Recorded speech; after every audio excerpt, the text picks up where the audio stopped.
You're listening to the Fitzy and Whipper podcast. Let's talk about the late, great Steve Irwin. This was an amazing story about his cameraman. So he was a good mate of his for 10 years. And for one, I didn't realise how Steve Irwin also started his career and he was actually discovered. So this guy's name is Justin Lyon, and he was his right-hand man. So they spent a lot of time together, as you can imagine, a decade of being his main cameraman. So they would film encounters of the deadliest creatures all around the world. But he goes on to say in this article that it was Steve's personal demons and the weight of expectation that actually changed the person Steve Irwin was.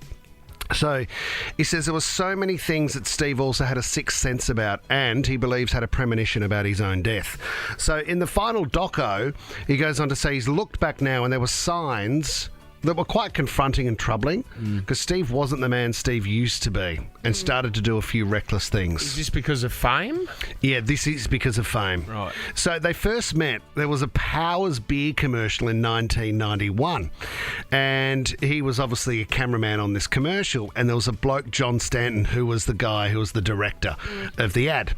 So in the ad, there was a Brisbane Broncos player sitting by a river drinking a beer, and then a crocodile jumps out of the water and steals the can. So the man's arm fends off the reptile before opening the stubby and they drink the beer, right? So they needed a stunt actor. The stunt actor was a very young Steve Irwin. Yep. So this is how he became discovered. So him and Stanton, the director, got chatting. Steve told him stories about catching crocodiles, and he had all this home footage he's taken of himself. So he then went on to have a look at Stanton, the director, looked at some of this footage and went, oh my God. Hold tight, mate. Took the tapes straight to a network producer who said, we've got to do something here. So the network that he gave it to, they sent professional equipment and they shot their first documentary. And that was how Steve was discovered.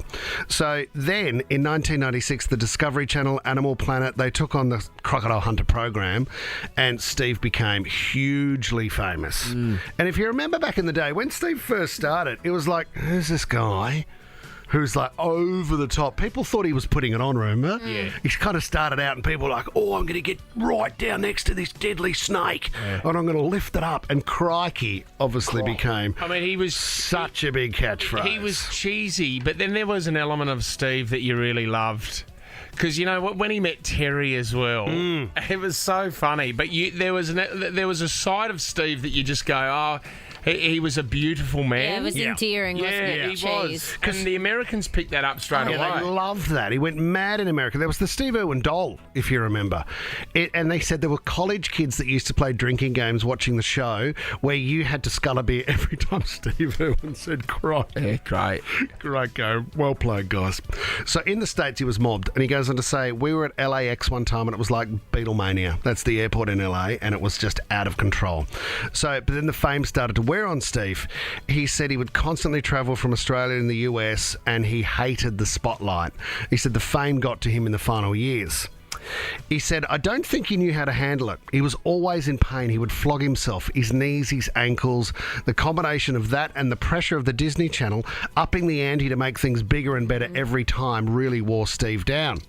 He said he took the brunt of fame himself. He had friends, but only a handful that he trusted, and he never saw his best mates anymore. He didn't have time. He got famous, and then he became a bit of a loner.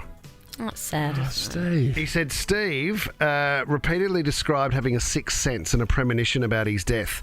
And he was convinced now, watching these old tapes, he said just before Steve's death and the final mission that they were filming, he saw him shake everybody's hand for the last time on a set that they were filming on, like he'd never done before, and said how great it was to be working with them. Then Terry and the kids were put onto a seaplane one time, and he said this was completely out of character for Steve. He stood on the top of his car as the seaplane took off and waved until the plane was out of sight. And he said to him afterwards, "Are you okay, Steve?" He said, "Yeah, I'm fine. I'm just waving goodbye." So he said, I kind of saw these things happening. Sad. And then the day before he died, there was a massive sea snake that they were actually filming. And he said, when it let go of Steve, he pushed the snake on top of me and I had to dive underwater. This is the cameraman. I had to dive underwater to get away from it. It would have killed me. He said, I've never seen Steve do something so reckless. I shouted at him and he was laughing.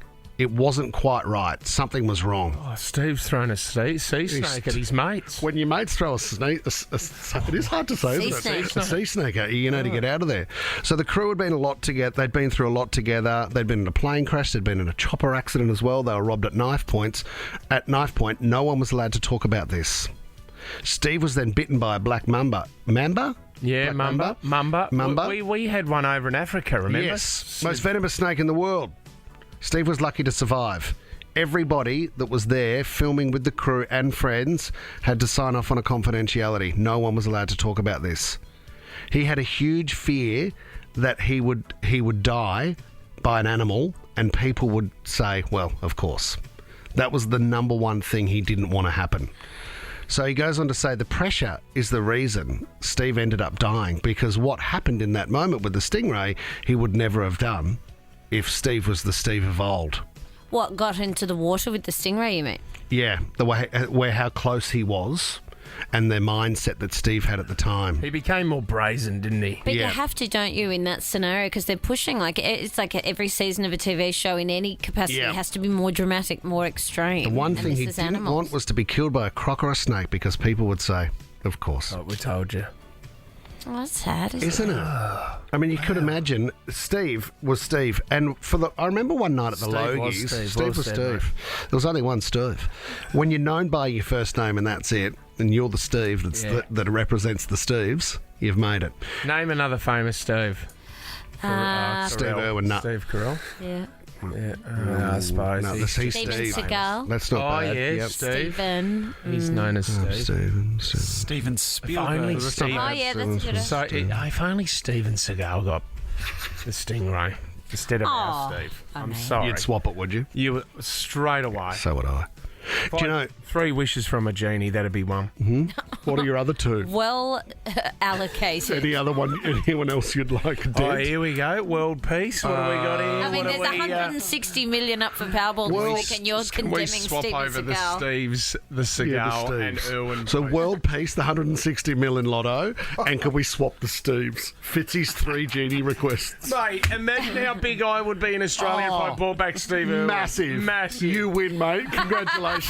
You're listening to the Fitzy and Whipper podcast.